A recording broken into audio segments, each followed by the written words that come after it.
আজ শোনাব মহাকাব্যের এক অমর চরিত্র পরশুরামের কথা। কবি মাইকেল মধুসূদন তার এক লেখায় বলেছিলেন, জন্মিলে মরিতে হবে, অমর কে কোথা কবে।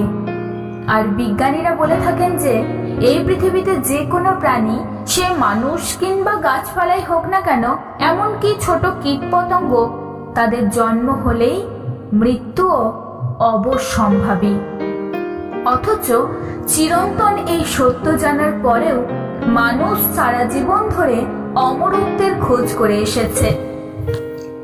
হিন্দু পুরাণ আর বিভিন্ন মহাকাব্যে একাধিক মৃত্যুহীন ব্যক্তির কথা বলা হয়েছে। হিন্দু পুরাণে যে কজন অমরত্বের অধিকারী হয়েছেন, তাদের মধ্যে সবচেয়ে আকর্ষণীয় ও বর্ণময় এক চরিত্র হলেন পরশুরাম। রামায়ণ ও মহাভারতেও পরশুরামের কথার উল্লেখ আছে। এবার জেনে নেওয়া যাক পরশুরামের জন্ম বৃত্তান্ত। ঋষি যমদগ্নি ও স্ত্রী রেণুকার 5 সন্তান, বসু, বিশ্বাস বসু, বৃহৎভানু, বৃহৎকর্ণ এবং পরশুরাম। পরশুরাম ছিলেন তাদের কনিষ্ঠ সন্তান। পরশুরামের জন্ম নিয়ে নানান কাহিনী প্রচলিত রয়েছে।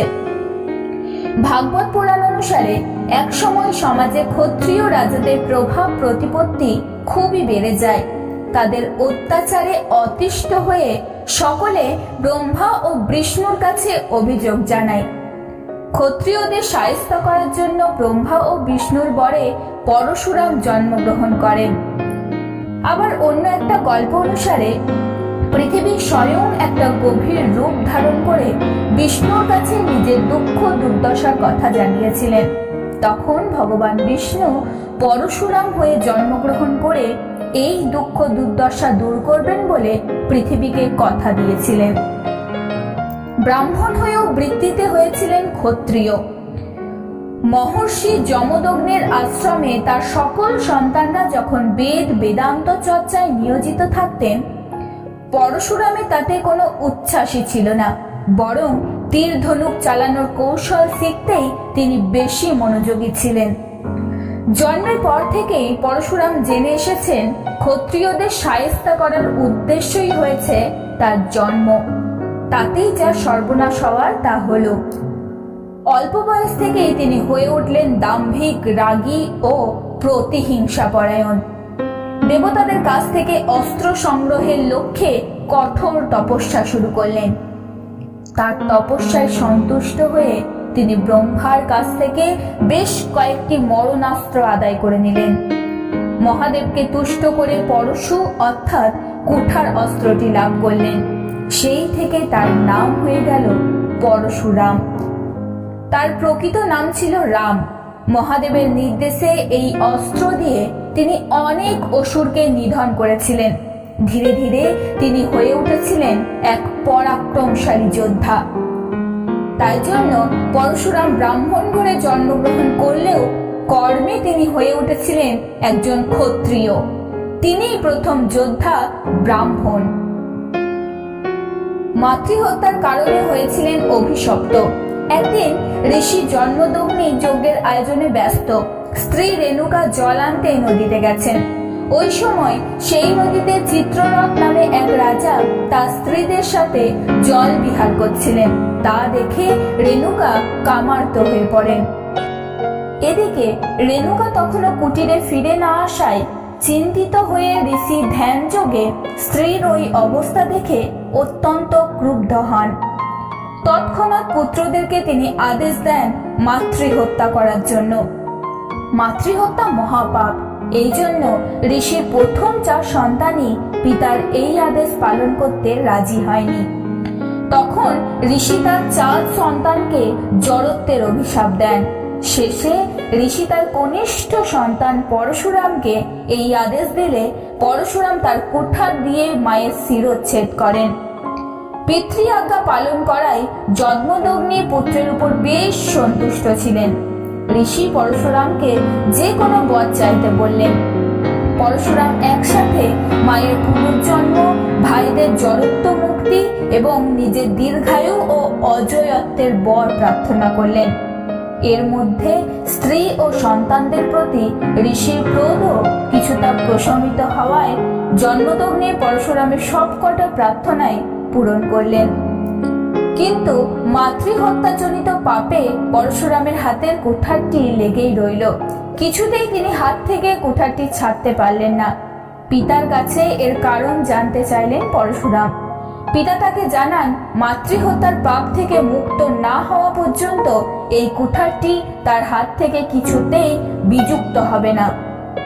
পিতার আদেশে ব্রহ্মকুণ্ডে স্নান করার পর মাতৃহত্যার পাপ থেকেই তিনি মুক্ত হন এবং তার হাত থেকে কুঠারটি বিচ্ছিন্ন হয়। পরশুরাম পৃথিবী থেকে 21 বার ক্ষত্রিয় শূন্য করেছিলেন। পুরাকালে কার্তবীর্য নামে এক রাজা ছিলেন। তার আসল নাম ছিল কার্তবীর্যার্জুন।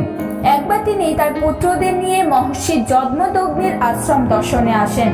সেখানে আশ্রমে থাকা কামধেনু গাভীকে দেখে তিনি এতটাই মুগ্ধ হয়ে যান যে রাতের আধারে সেই কামধেনু চুরি করে রাজা তার রাজ্যে নিয়ে যান। বিষয়টি জানতে পেরে পরশুরাম রাজাকে হত্যা করে সেই কামধেনুটি আশ্রমে ফিরিয়ে আনেন। এদিকে কার্তবীর্যের পুত্ররা প্রতিশোধ নিতে রাতের আধারে জমদগ্নির আশ্রমে হানা দেয়। ধ্যানরত জমদগ্নিকে তারা নিষ্ঠুরভাবে হত্যা করেন। আশ্রম কুটিরে পিতার বিভৎস মরদেহ দেখে ক্ষুব্ধ পরশুরাম একাই কীর্তবীর্যের সমস্ত পুত্রকে বধ করেন। পরবর্তীকালে তিনি ক্ষত্রিয়দের উপর এতটাই প্রতিশোধ পরায়ণ হয়ে পড়েন যে 21 বার তিনি পৃথিবী থেকে ক্ষত্রিয় শূন্য করেন। প্রথমবার পৃথিবী থেকে ক্ষত্রিয় শূন্য হওয়ার পর কিভাবে পরশুরাম আরো 20 বার ক্ষত্রিয় শূন্য করেছিলেন তা জানতে হলে সেই সময়ের সমাজ ব্যবস্থা সম্পর্কে একটু ধারণা নিতে হবে। তৎকালীন সমাজে ব্যক্তির কর্মের ভিত্তিতে তার বর্ণ নির্ধারিত হতো। যারা রাজ্য পরিচালনা ও যুদ্ধের কাজে নিয়োজিত থাকতেন তারাই ক্ষত্রিয় বলে বিবেচিত হতেন। তবে কিছু কিছু ক্ষেত্রে এর ব্যতিক্রম ছিল। ক্ষত্রিয়দের হত্যা করে তাদের রক্ত দিয়ে পরশুরাম 5টি হ্রদ তৈরি করেন, কিন্তু তারপরেই তার ভীষণ অনুশোচনা হয়। তিনি পিতৃপুরুষের কাছে ক্ষমা প্রার্থনা করেন এবং অনুরোধ করেন যাতে 5টি হ্রদ পবিত্র বলে বিবেচিত হয়। পরশুরামের পিতৃপুরুষ তাকে পাপ মুক্ত করেন এবং 5টি রক্ত হ্রদ একসাথে সমন্ত পঞ্চক বা কুরুক্ষেত্র বলে পরিচিতি লাভ করে। পরশুরাম ছিলেন কুরু পিতামহ ভীষ্ম ও কর্ণের অস্ত্রগুরু। একদা ভীষ্ম তার সৎ ভাই বিচিত্রবীর্যের বিয়ের জন্য কাশীরাজের 3 কন্যাকে অপহরণ করে নিয়ে আসেন। কাশীরাজের বড় মেয়ে অম্বা জানান যে তিনি আগে থেকেই শাম্বরাজকে স্বামী হিসাবে মেনে নেওয়ায় বিচিত্রবীর্যকে বিয়ে করা তার পক্ষে সম্ভব নয়। তখন ভীষ্ম অম্বাকে শাম্বরাজের কাছে পাঠিয়ে দেন, কিন্তু শাম্বরাজ অম্বাকে আর গ্রহণ না করায় অম্বা তখন ভীষ্মের কাছে ফিরে আসেন এবং তাকে বিয়ে করার জন্য অনুরোধ জানান। কিন্তু ভীষ্ম আজন্ম ব্রহ্মচারী থাকার প্রতিজ্ঞা করায় তার পক্ষে অম্বাকে বিয়ে করা সম্ভব নয় বলে তিনি জানিয়ে দেন। অম্বা তখন পরশুরামের কাছে ন্যায় বিচার প্রার্থনা করেন। পরশুরাম এসে ভীষ্মকে এই বিয়েতে রাজি করাতে ব্যর্থ হলেন। তখন পরশুরামের সাথে ভীষ্মের এক ভীষণ যুদ্ধ শুরু হলো। 23 দিন যুদ্ধের পরও পরশুরাম ভীষ্মকে পরাজিত করতে ব্যর্থ হয়ে প্রতিজ্ঞা করেন জীবনে আর কোনো ক্ষত্রিয়কে অস্ত্র শিক্ষা দেবেন না তিনি। এরপর পরশুরাম মহেন্দ্র পর্বতে মহাদেবের কঠোর তপস্যায় ব্রতী হন। বেশ কিছুদিন পরের কথা, মহাবীর কর্ণ অস্ত্র শিক্ষা লাভের জন্য পরশুরামের কাছে উপস্থিত হন। কর্ণ জানতেন যে পরশুরাম ক্ষত্রিয় বংশজাত কোনো ব্যক্তিকে অস্ত্র শিক্ষা দেবেন না। তাই কর্ণ নিজের পরিচয় গোপন করে পরশুরামের কাছে অস্ত্র শিক্ষা নিতে থাকেন এবং নিজেকে একজন বড় ধনুর্বিদ হিসাবে প্রতিষ্ঠিত করেন। গুরুর কাছ থেকে বিভিন্ন অস্ত্রের ব্যবহারের কৌশল রপ্ত করতে তিনি সক্ষম হন। কিন্তু একদিন পরশুরাম কর্ণের ছলনার কথা জানতে পারেন। মিথ্যে পরিচয় দিয়ে অস্ত্র শিক্ষা লাভ করায় পরশুরাম কর্ণের উপর ভীষণ ক্রুদ্ধ হন। তিনি কর্ণকে অভিশাপ দেন যে অন্তিম মুহূর্তে কর্ণ পরশুরামের কাছে পাওয়া বড় বড় অস্ত্রের ব্যবহার এবং তার কৌশল ভুলে যাবেন।